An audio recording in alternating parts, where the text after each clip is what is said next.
Live. Hi, welcome to this session, and it's a pleasure, as I said on the chat, it's a pleasure to be interacting with all of you here. And over the next hour or so, the idea is to discuss CAT prep in the CAT 2016 context, and I'm quite sure some of you will be going for CAT 17 also here, so maybe you can take those lessons that we'll talk about in the next 40-45 minutes or so, and then we'll go into the question and answer part of the webinar. And you can just take those lessons if you're going for CAT 17 or 18, and you can just expand the time frame in which you need to do it, because in a lot of ways CAT prep, although the CAT is an exam that keeps changing every year, in a lot of ways CAT prep has a central theme that you need to understand. And that's about it. You understand that central theme, you catch hold of it, and pretty much anybody can clear the CAT. And that's the first message I want to give you. That you might have heard a lot of things about the CAT, about it being very intimidating, very difficult to solve, extremely difficult to crack. All that is fine, but if you try to look at it from another angle, you'll realize that actually CAT prep could be the simplest thing that you could actually get into in terms of creating a super successful version of yourself. And that's what I need to show you today. How can you actually make those critical differences that are required for this exam? And I think that I can speak about this to you because maybe some of you know this. The first time I wrote the CAT was for myself in CAT in 1992. A lot of you might not have been born then. And I cracked this exam the first time, got to IIM Bangalore. And after that, once I started teaching for this exam and I started writing for this exam, I started taking this exam every year. So between 1996, which was my second attempt at CAT, to 2015, which was my 16th attempt at CAT, I've taken it 15 times in between those years. And every time, once they started giving percentiles after 2003, every time my percentile has always been in the 99.9 plus range, which means I've been in the top 200 every year. But that's not the object, the point. The point I'm trying to make is, how is it possible if this exam is changing? How is it possible that somebody can crack it so easily every year? And that's my first contention. Although it changes if you're looking at it on a superficial level, if you start looking at a deeper level, the exam does not change, because ultimately it's just a test of your intelligence. How intelligent you are, how fast you can go through with the questions. Because ultimately, if you look at the CAT from an angle, you'll realize that from all angles you can think about it in this form, that there are 2 lakh people, and how do you get through into the top 1000, top 2000, 2 lakh people if you want to go to an IIM A, B, C. And it sounds intimidating, right? But if you look at it from another angle, and this is the angle I want to show you, that CAT prep is about the journey to 200 and beyond.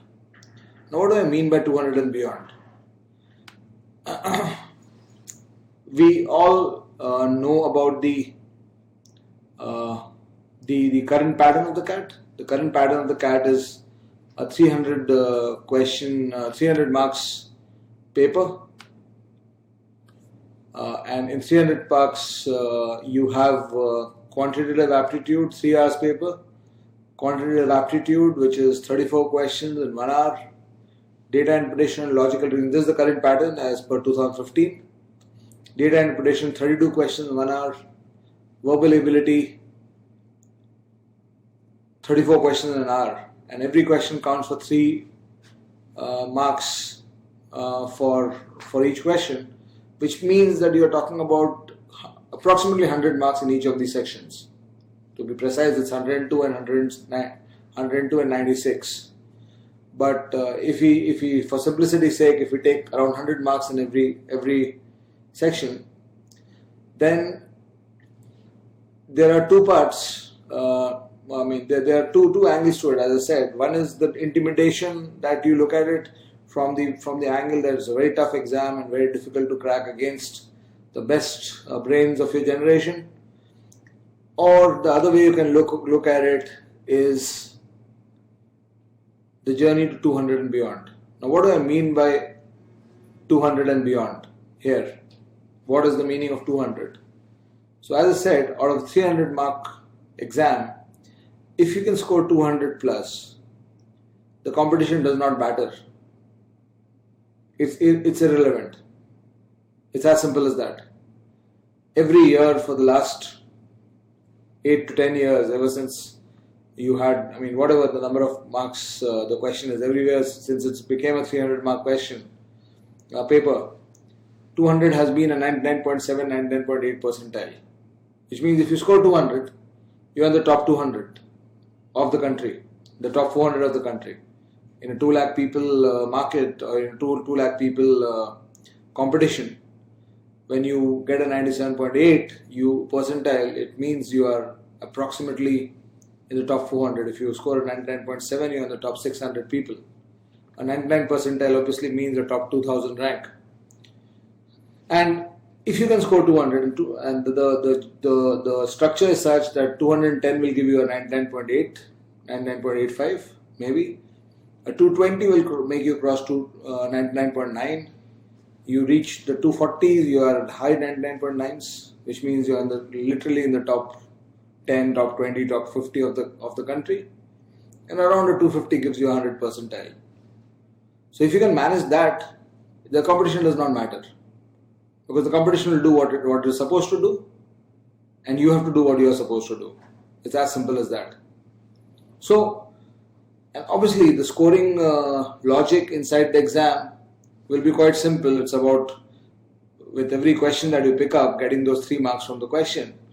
And the challenge is there because you will have questions which will not allow you to score the 3 marks so easily. And for every such question, there might be a question which does allow it easily. But if you start looking at this at the spectrum, so as I said, 200 plus is the journey. That should be the objective when you start off. And you need to answer this question to yourself. How do you improve your intelligences, your reactions, your learning? How do you manage it so that you get 200 no matter what is asked? If you can get to that point, the challenge does not exist. It's a simple exam. What happens if you drop below 200? If you get to a 180, for instance, you end up getting approximately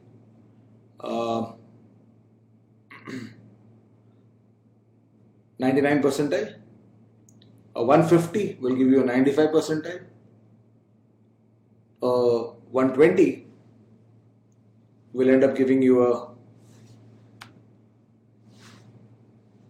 80 percentile or 85 percentile.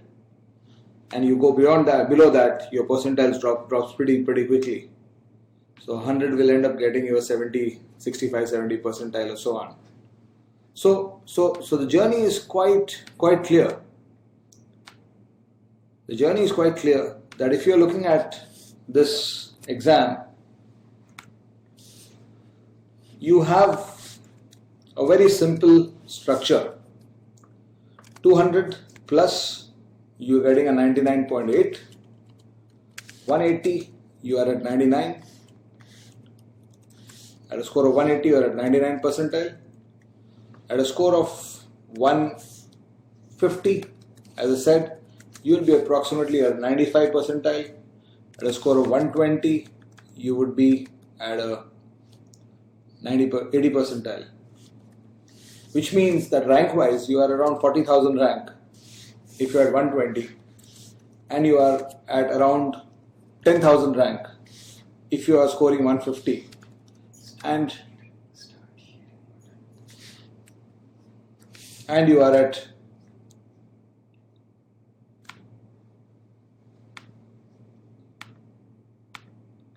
just give me a second, just be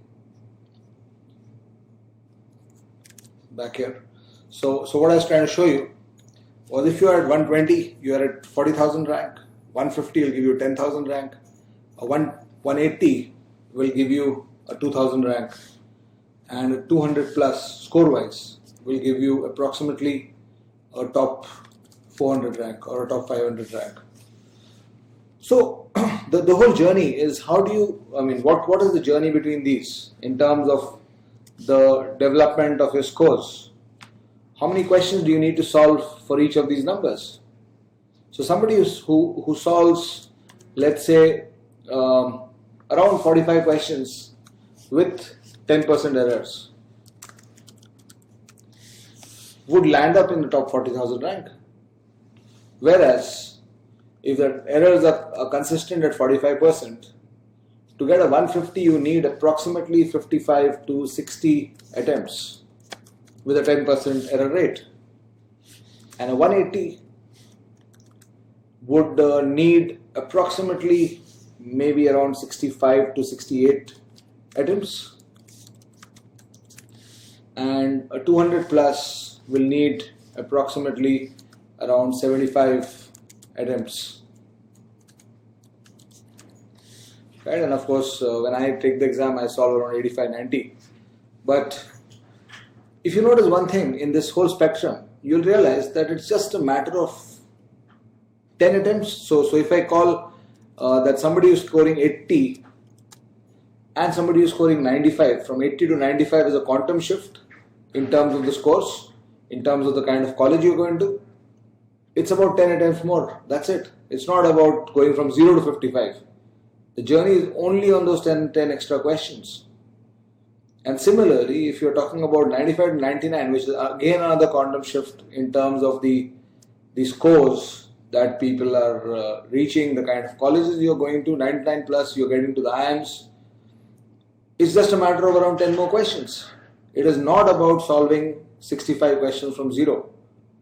And that's what you need to understand. A lot of people will tell you that CAT is very tough, etc. But I'm here to show you why it is such an easy exam. So coming back, if you can manage your journey to 200, and why I'm continuously harping on 200 is because if you plan for 200, you will end up scoring at least 180. If you plan for 180, you will be below that, right? So it's always better to plan for a larger number of questions. It's always better to plan for a higher value than planning for a number which will just make you do, so to say. So that's the first philosophy, the first principle of CAT prep is you have to find this answer. How do you get to 200? Now, each one of you give, looking at your own current aptitude levels, everyone has some aptitude. This is an exam which you give questions to a 10th standard kid, they should be able to solve some of the questions that you see. In a CAT context, it's not something that is completely out of the world and completely preparation oriented. So each one of you will have some starting aptitude. And you will need to start to think of how do you need to raise your intelligence and your thinking to get beyond that. So bottom line is, as I said, it's only about the last 10, 15 attempts. Of course, there are sectional cutoffs, as Aniket says. And when I'm talking about 65 attempts, I'm talking about maybe 22, 23 attempts in each section, which is something that you can easily manage if you're prepared well. Right? So the whole idea is, how do you get close to that? And if you, I mean, why I'm telling you this is because when I meet CAT aspirants, when I meet people who are preparing for CAT and I meet somebody who gets a 75-80 percentile, he or she thinks that he or she has maybe a year of preparation to actually do. If you ask an 80 percentile, what do you need to do to get to 99? He'll say, I'll need a year to prepare. That's one way to measure that distance. The other way to measure the distance is that you define in your mind how you're going to solve the 15 questions extra. And one thing is also clear in CAT prep, when you're talking about verbal prep or DI or reasoning or quants, when you start preparing for the exam, when you start the 3-hour timer on your test on the test day, you have two resources. One resource you have is the questions you have. You have 100 questions to start with. The other resource you have is the time, 3 hours. So when you look at these two resources together, as this time starts going and you start going through questions, both these resources start depleting. To start off, everybody has got 3 hours, everybody has 100 questions. Now if I ask you this question, what do you think depletes first? What do you think runs out first? Do the questions run out or do the times runs out? The answer in your mind should be absolutely clear. I have not seen anybody in the last 20 years in the CAT finishing off the questions. It's always the time that runs out. Which means that for a person who's scoring 55 questions, for instance, right? So if somebody is scoring 55, solving 55 questions, let's talk about somebody who scored a 95 percentile by solving 55 to 60 questions last year. If that person had been able to create 20 minutes extra in the paper, he would have had solved another 6-7 questions. Which means the preparation strategies or preparation logic is that you need to improve the speed at which you're doing things. And speed, when you talk about improving speed improvement has different perspectives in each of the areas. Right? So, when we talk about the individual section-wise prep process, you have quantitative aptitude, and in my book I have broken the QA part into 6 blocks. The reason I've done 6 blocks instead of 18 chapters or 20 chapters is because I saw when I started teaching people that people used to mismanage their preparation processes. Right? They used to mismanage their preparation processes, and it is difficult to manage 18 different lines of preparation. But instead of that, if you can collate this down to 6 big areas, where within an area everything is related to each other, the thinking is quite limited, related to each other. But outside, across areas, there's not so much interaction. You will then just have 6 challenges. You will just have 6 challenges inside your CAT prep process for quants. And each of these challenges you need to pick up in this context that if you're talking about block 1, for instance, number systems and progressions, what is your challenge? Your challenge can be looked at in from two angles. One angle is that if I give you 100 questions on number systems and progressions,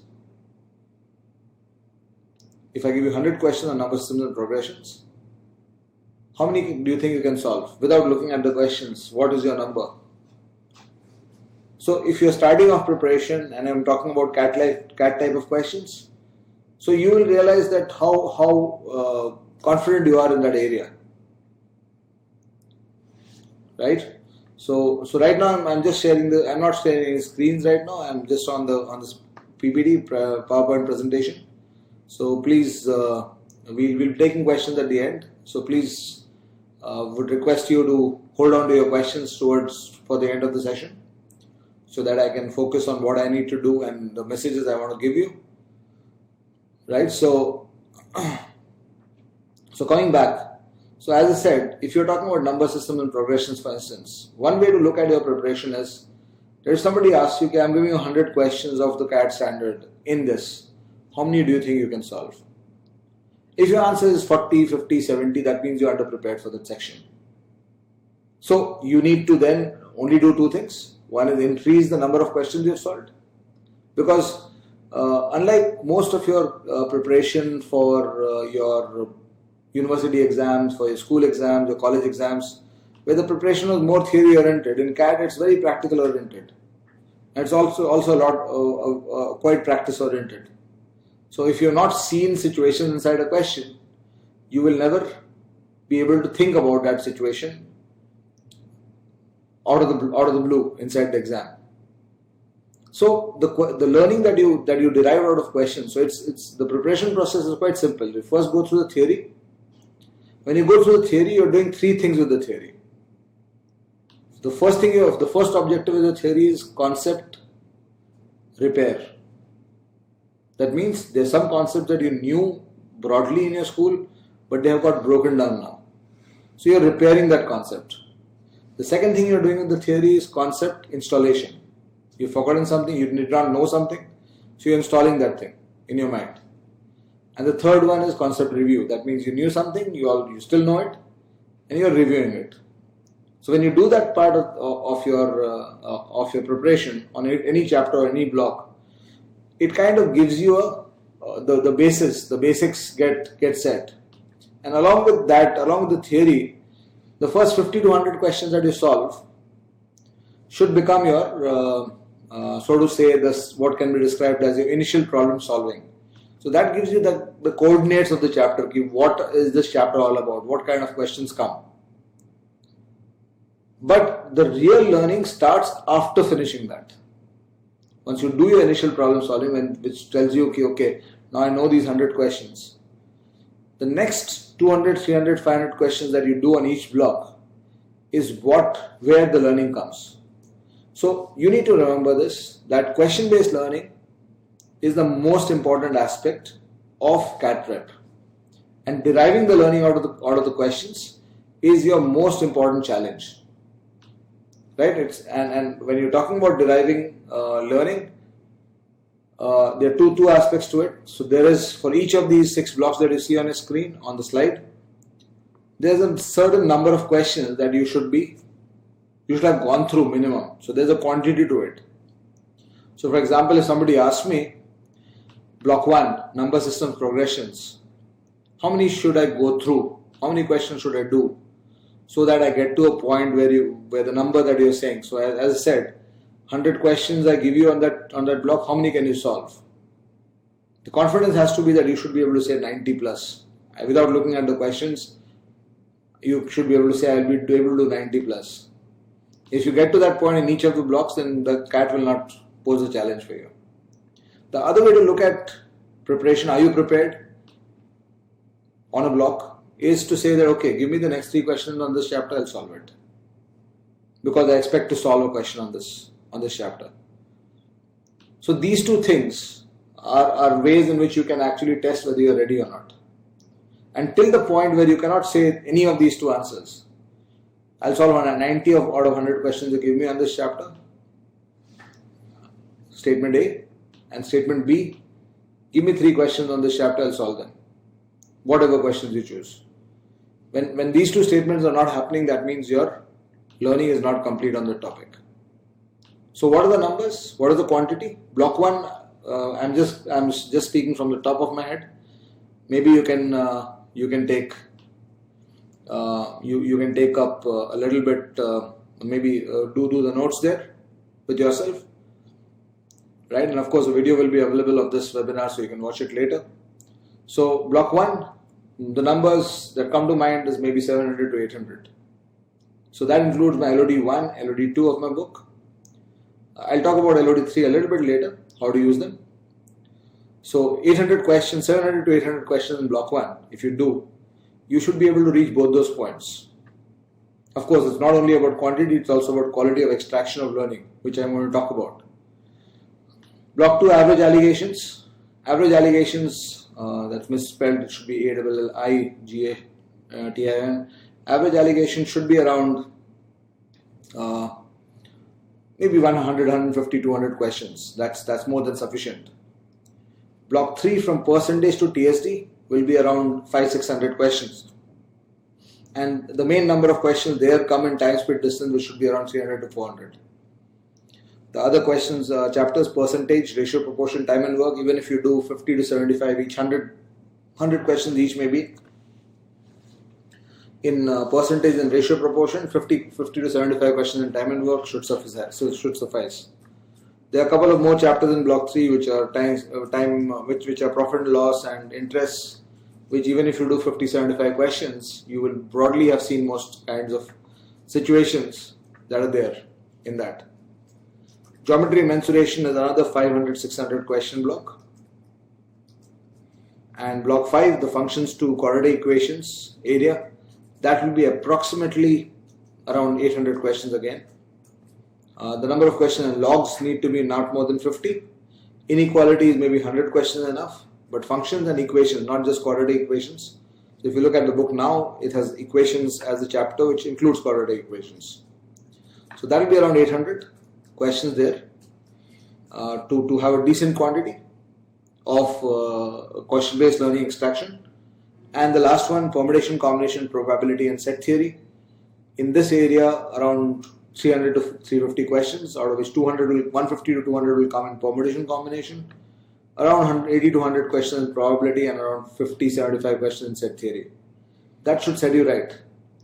So if you take the entire list, if you start adding all this, it's around 3,000-4,000 questions that you need to define as a quantity.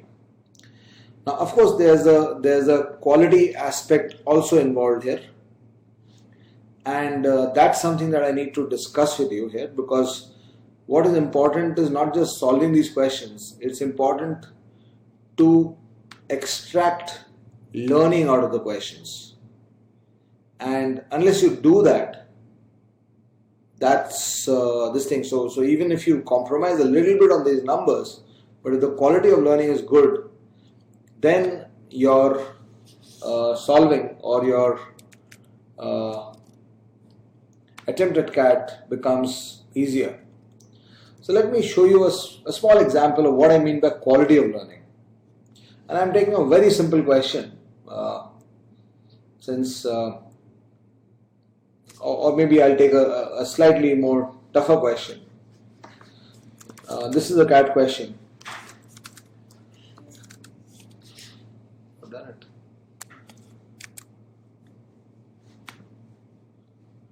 Okay, so I'm just sharing my screen again. So the question I'm picking up is, what is the number of solutions for the equation 4x minus 17y equals 1, where xy are positive integers less than 1000.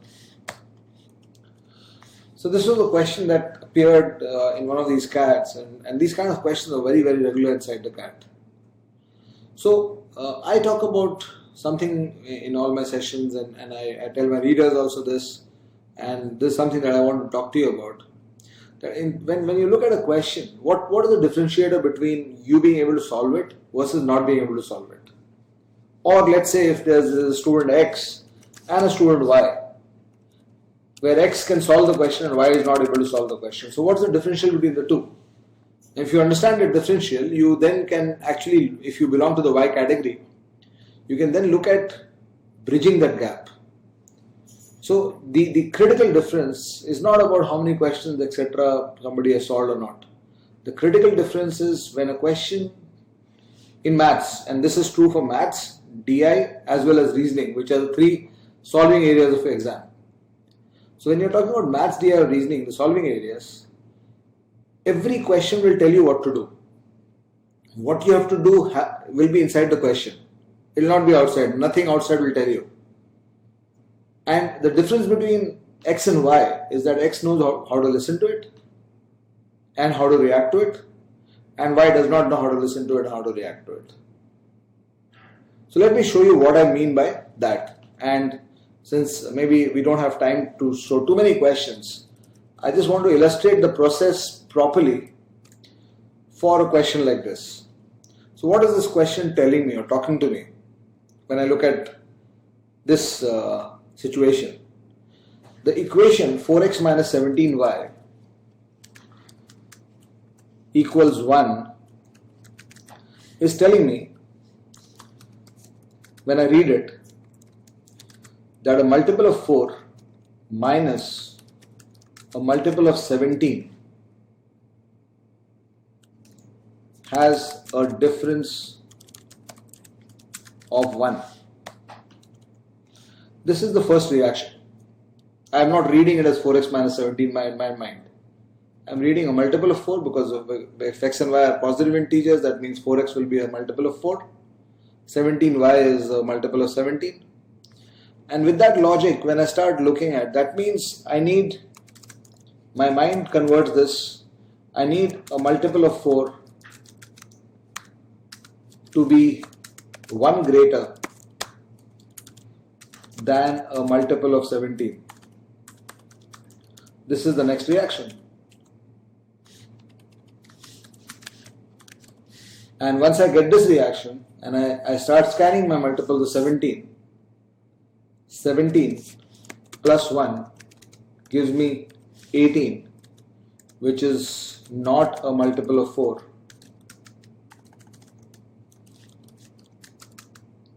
Hence, this is not a value at which you're going to get an XY solution. The next multiple of 17 is 34, plus 1 does not give me a multiple of 17. The next multiple of 17 is 51, plus 1 gives me 52, where 52 I know is a multiple of 4. Hence, I get my first value, that my X can be 13 and my Y can be 3. And that gives me the first solution. And this is the starting point of this problem.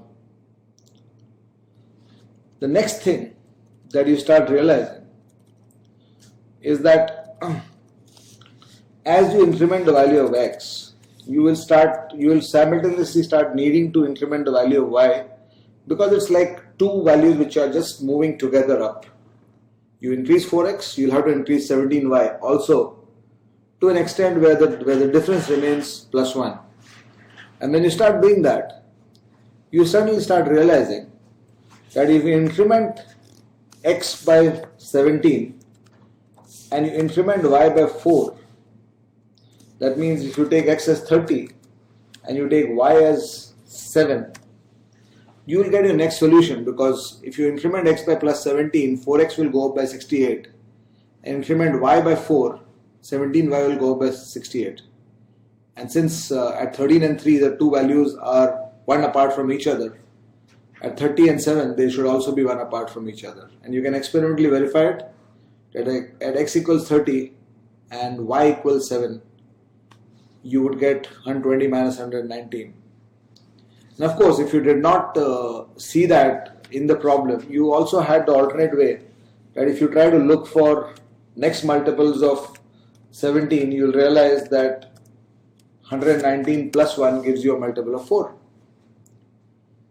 So you then realize that, okay, what's happening here is that X is getting incremented by plus 17 and Y is getting incremented by plus 4, which means 30 and 7 is the next solution, which means 47 and 11 will be the next solution.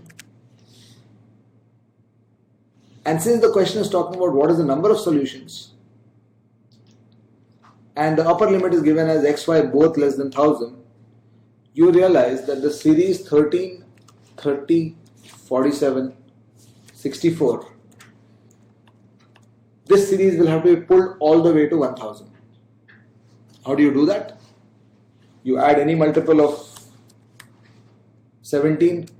If you add 850 to 64, you will come to 914, 931, 948, 965, 982, 999, which means that this series of values of X that you are getting is taking you from 13 to 999, and that's the last number. And for each of these values, you have one value, or one value for Y corresponding to the value of X. And when you do that, when you want to find the value of how many terms there are in this series, which is a standard reaction, the reaction is you take the difference between the last term and the first term, 999 minus 13. And these are all things that you need to learn inside your CAT prep, because you ask a lot of people how many terms there are in this series, they will not know what to do. And these are all the aspects of question-based learning that you need to bring out. And a lot of this is written in my book also. So what you need to do is difference between first and last term divided by the common difference. So this is how you find the number of terms in an AP. So it will be 986 and this plus 1. So whatever value you are getting here, plus 1. So if you do a 986 divided by 17 and then you add 1, you will get your answer as 59. Right? So you could see here that this problem gives you the possibility of 4 or 5 different extractions of learning if you're doing something like this for the first time. The first one was understanding that 4x will mean a multiple of 4 and converting that into your mind. The second is how do you find this point of 51, 52. The third is how do you trace this 119 plus 1. Either you trace it through this logic or you trace it through the plus 17 plus 4 logic. And once you realize that, then you realize that the values of x will just be an arithmetic progression. So then a lot of you might struggle from 64 to 999. And there are 2-3 ways of doing that. So you try to discover that. Okay, how do you do this next time? Because these are all subparts of the problem which you will be asked in other questions also. And then once you have this series in front of you, how many terms does this have? If you have not sorted these things out, because the problem gave you an opportunity to learn all this.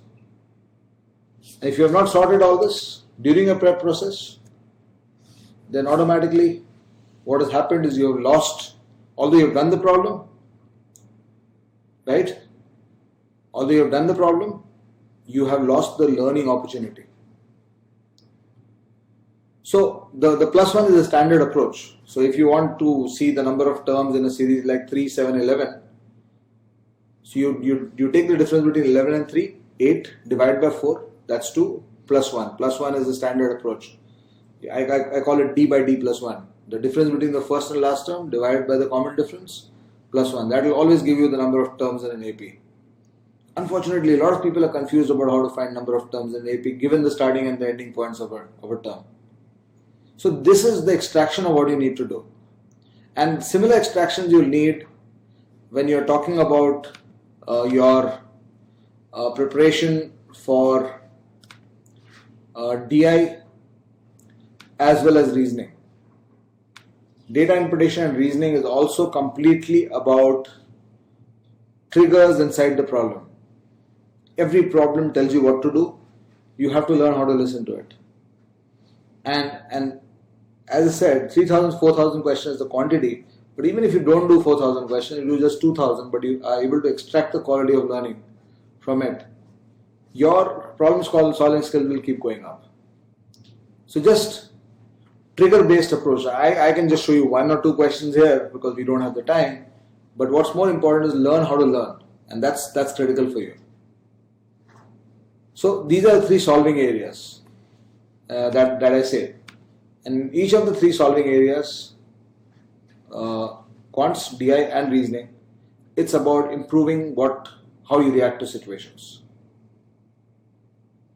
Right?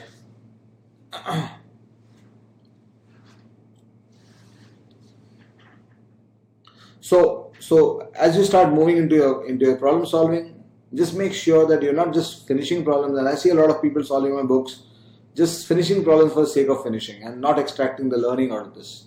So what I have done in my books, whether it's quants, DI or reasoning, or even verbal, what I have done in these books is given you the opportunity to learn or to give you situations where, and you can look at it, 2003 was when I first wrote the first edition of this book, or the quants book. And the DI and LR came in 2005 and 2006. And you'll realize that all the opportunities of learning are inside those questions that I have framed. And I've also shown you inside these books how to extract that learning at different points. But you need to understand that and learn from that and make sure that your extraction of learning from the questions is high.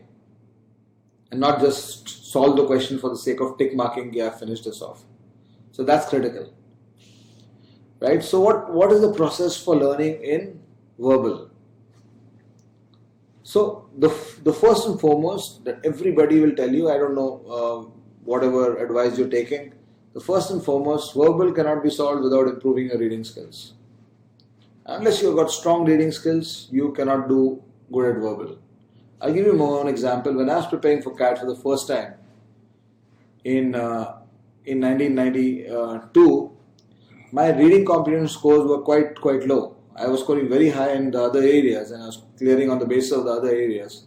But my RC scores were very low. I used to score 20, 22 out of 50.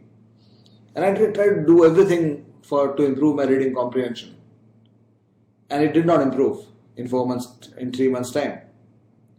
And then obviously I reached IIM Bangalore and I was not doing anything for my CAT prep or anything or improve my reading comprehension. That was farthest from my mind. And after I studied for 2 years at IIM and I came out and I decided that I'll take sessions or take sessions for CAT and start training people. When I decided that and I just took a call that okay, I'll take the CAT, I tried to do a couple of mock tests myself. And I was shocked to see that my RC scores had changed. From 20 out of 50, I had moved to 45 out of 50. So the quality and the diversity of the reading becomes an important aspect, because there are two aspects to English prep, to verbal prep. One is improving the quality and the diversity of reading and understanding of text. Second is learning how to solve. So if you're reading and taking in of English language text is good, the learning how to solve can be done in 3 months. There are some fundamental principles that are there for every question type. So like in maths you approach in quants you approach through chapters. In verbal ability and reading comprehension your approach will be through question types. And you have broadly 7-8 question types that come in the exam. You've got comprehension, you've got critical reasoning, which can also be called a short paragraph comprehension. You've got stuff like fact inference judgments, you've got paragraph jumbles, you have last sentence of a paragraph, you have fill in the blanks, and you have a little bit of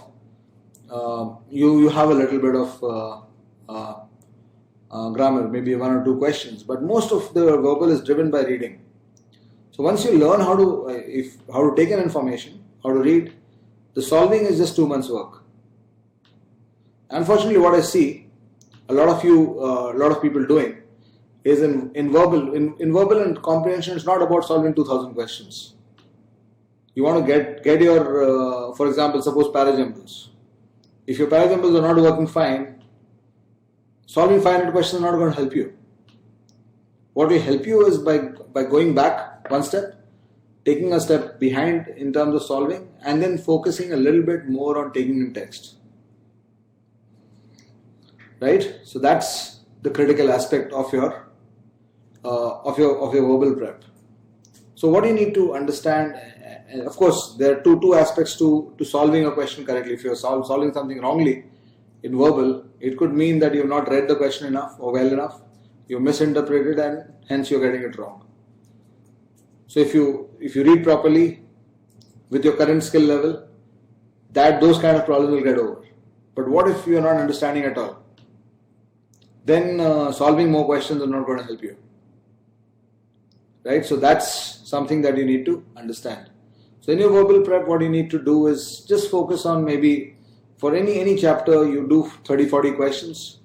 And inside our book we have written, inside the verbal book we have talked about improving reading skills and the process of improving reading skills. Look at that and adopt that for texts of increasing level of complexity for yourself, so that your quality of reading and your quality of understanding improves. Once you start doing that, I'll be taking questions, Aniket, towards the end of the session. So maybe 2-3 more minutes I need to speak about verbal, and so that I complete this part, so that you get something concrete there. Right? So that's something. So what you need to do is you need to gradually start increasing the complexity of what you're reading. So what I'm trying to say is that if you're comfortable with one level of reading, try to pick up reading which is slightly above that, so that you go into a little bit of discomfort while reading. And when you start experiencing discomfort, that's when learning will happen. So you'll have to make sure that you go through that discomfort, or you create those discomfort situations. Of course, if you pick up something which is very intimidating, it will just lead to you getting demotivated. So you should not pick up things or text which is very intimidating, but just one level above it. So if you are very comfortable reading XYZ newspaper, then pick up a newspaper which is one level above it in terms of its language, its analysis, etc. right? So that's what you need to focus on, right? So with that, I will end my part of the presentation, and I'll now come to questions and answers. But before that, as I say, CAT prep is about raising your level of intelligence. Any prep process that does not do so takes you nowhere close to cracking the CAT. Getting more intelligent, making your mind be, or enabling your mind to do more becomes critical for you, right? The new editions of my logical and quantitative aptitude books are already out in the market, and in the next 10-15 days you will also have access to the data interpretation and the verbal ability new edition for this year. And according to the latest pattern of the CAT, in terms of if you know, for example, last year the logical reasoning and DI was very tough, and people have a problem accessing those resources or finding the relevant resources to solve for those. So we have made sure that that's happening inside these books, and you can have a look at the link provided for you. Right, so I'm open to questions now, and there are a few questions which have already come in. In fact, there are a lot of questions which already come in, so let me start coming across with them. Shubham has asked me, how do you approach chapters like inequalities that require a lot of concepts from other chapters? Obviously, the concepts from the other chapters have to come in, but inequalities per se, since you asked me about that specific topic, it's a topic which you can actually talk to yourself through and work on the number line. Right? The latest edition of data interpretation, I think, is the 4th one, which will come out in the end of this month. I think by the end, it's gone for printing, I'm told. So by the end of this month, the first week of August, you should be able to find it. Right? So that's the critical aspect. The next question is from Akash. So inequalities focus on number line solving, focus on visualizing values at which the values will work, and inequalities has got a intrinsic link to functions and equations. So understand that. I've talked about it in the book. Right? As I said, sort of the difference between new and old edition. The new editions have more questions of the relevant type. So whatever missing links I find in every edition with respect to the latest aspects of the CAT, with respect to the latest question types that you should know, I keep putting that in. Right? For improving English, you can't have any novels to improve English, Prasad. It has to be, as I said, the complexity and the diversity of the reading has to improve. How to balance CAT prep and so I'm going to pick when should we start taking mocks and how to analyze them. This is a question from Ayantika. Mocks ideally should start now. If you're going for CAT 16, you need at least a 4-month preparation cycle for mocks. And even if you have not completed your portion, keep doing your mocks. Mocks does not mean once I have finished my portion, only then I'll do mocks. Right? And once you look at mocks, you need to find out, as I said, don't bother too much about percentiles. Bother more about how do you get to that 200 number. Take care of 200, the percentile will take care of itself. Right? Logical reasoning and data interpretation, how do you prepare? Lakshmi, as I said, it's about identifying the triggers inside the question. If you're not able to solve a DI or an LR question and you want to improve the speed in that, somebody else asked me that also. Improving speed in DI and LR is also about being able to see more in the questions per se. So the triggers in the question that are there, identifying those triggers so that next time you face the same thing, you should be faster and smarter at this. Right? Okay, so a lot of questions coming in. I'll keep looking at what I can. Do novels really help? Not much, apart from improving your your knowledge of something. Uday Kumar says writing 3 to 5 mocks per week and analyzing them can help me. Yeah, the more number of mocks you do, the better it is. Akash picks up an important question. Sir, I'm working currently and have 2 hours daily prep time. I have not started prep yet. I have weekend off. So will that suffice? So as I said, even if you can't do the 4,000 questions, if you can do 2,000, but the quality of learning is more important. And a lot of things you need to understand is CAT is not about sit down study time. It's not about how many time frames you can have for 2 hours a day. You could be preparing for CAT in the metro. You could be preparing for CAT in a bus. You could be preparing for CAT while walking on the road. All you need is a question and your mind thinking about it. So it's not about sit down study time, right? And the answer to Abhinavdev, I've got 52 percentile last year. How should I prepare now? Given that I do not have I have not done any serious preparation. As I said, once you realize that you have to start walking, you keep walking, right? As simple as that. And if you keep walking, there's a time when you come across, or you cross the barriers, right? Important question from Krunal: how do you divide my daytime for each section? The overall quantum of work should be defined for you in terms of your preparation. The overall quantum of work should be defined. So if you define 4,000 questions, it does not matter how you divide your time. You don't try to balance your time on a daily basis, because on a daily basis you might not be able to do all the sections. So for balancing, make sure that you do it in the week. So your week should have a balance of quants, DI, as well as reasoning and verbal. So on particular days, on individual days, you might just be focusing on LR a little bit more. So that's perfectly fine, right? And it's as simple as that.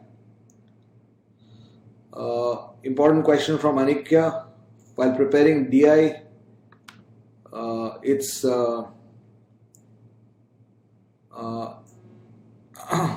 how do you select the sets, right?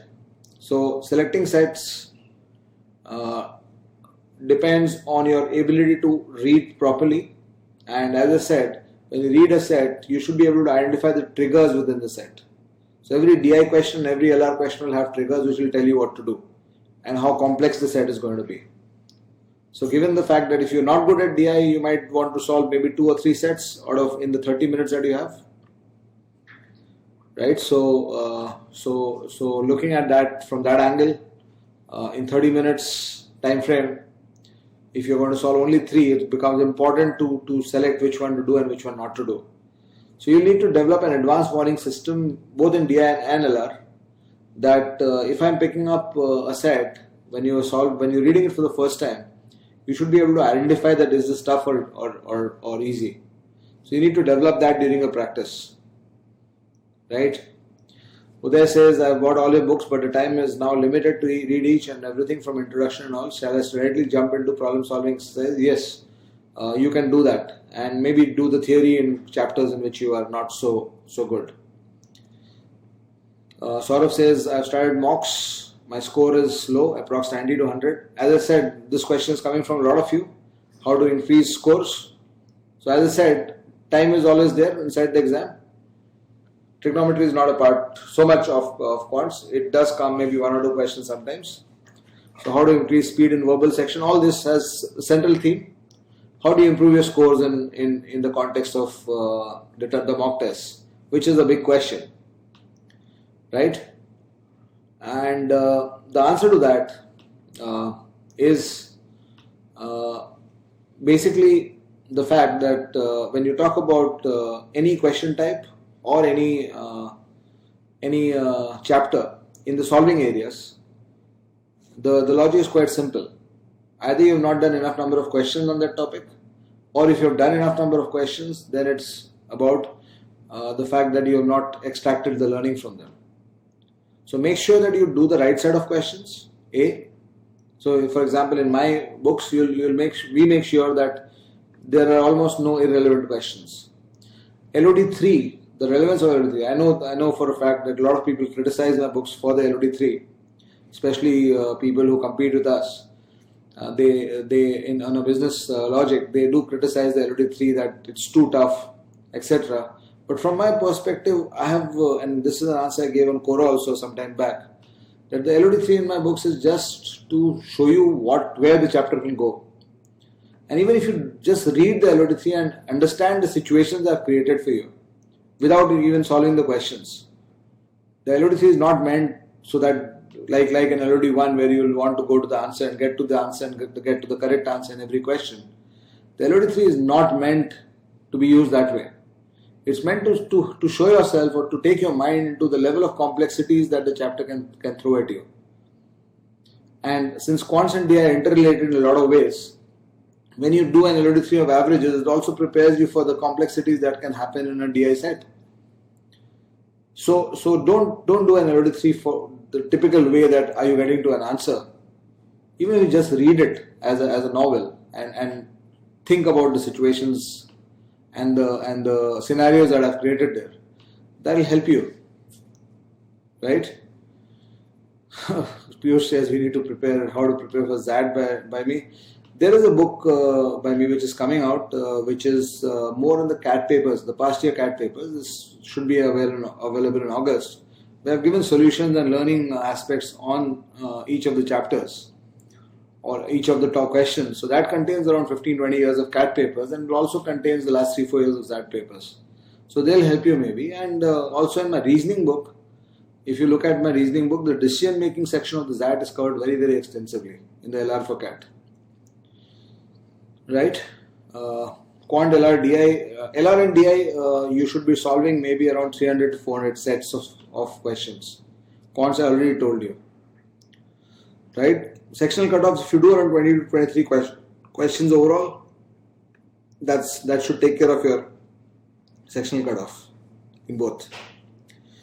CAT and GMAT similarity. GMAT has English of the CAT level, and maths is a little bit easier, although if you hit the top scores, the maths questions also become tough. Right? What is the approximate time to prepare for CAT? Sushma, it's about, the time depends on how far you are. Right?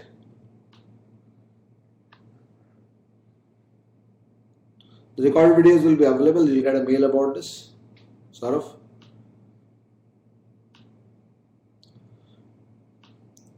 Right? Non-fiction book. I might suggest my own book. There's a new book which I have written called The Equation of Success. You'll find it on the McGraw website also. And that's a book which is about how to improve yourself and how to make the necessary changes inside yourself to actually make it big in life. And I thought that maybe my books are all preparation oriented till now. So as an author, I wanted to do something more. McGraw has published it, of course. The algebra important topics I've already shown: functions, inequalities, equations, etc. Right?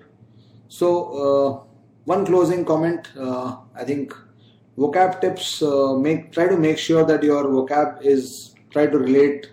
I mean, what you did in your mother tongue and vocab was you did vocab through. You did not do. You did not move from.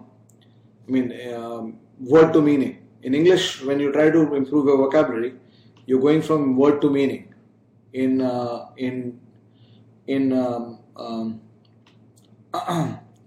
your mother tongue, you went from meaning to word. So you saw mother first, and then you said mother.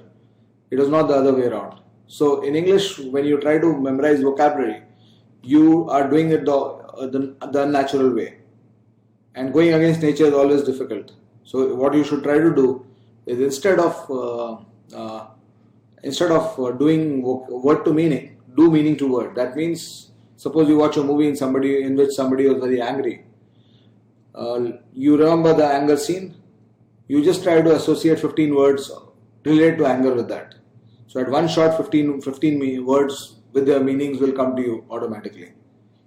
So if you do it that way, you'll be going with nature and your vocab will improve quite easily. RC, I told you, Gaurav, it depends on your quality of reading and your diversity of reading. So improve the diversity of topics that you have read about, because How comfortable you are with the topic is what matters. Inside the exam, if I give you a topic which is uncomfortable, unfamiliar for you, and the writing is difficult, then it becomes very difficult. Familiar topic, easy writing, very easy to solve. Familiar topic, tough writing, also easy to also can be handled. Unfamiliar topic, easy writing, you can handle it, but CAT will give you unfamiliar writing and tough this thing. So make sure that you don't come across unfamiliar things. Right? So I think we are out of time completely, and I'm sorry I was not able to complete all questions because there are so many questions coming. No, luck is not important at all, Pratik. Luck is something that you make on your own, right?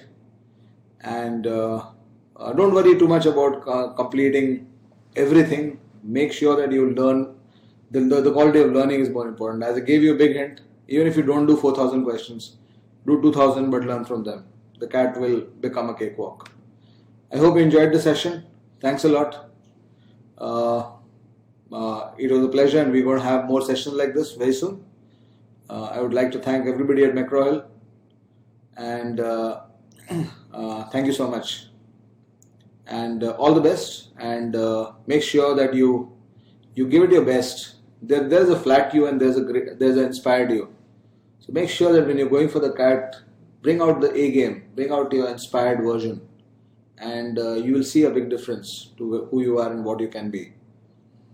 Right? Thanks a lot. I'll wind up. Thank you.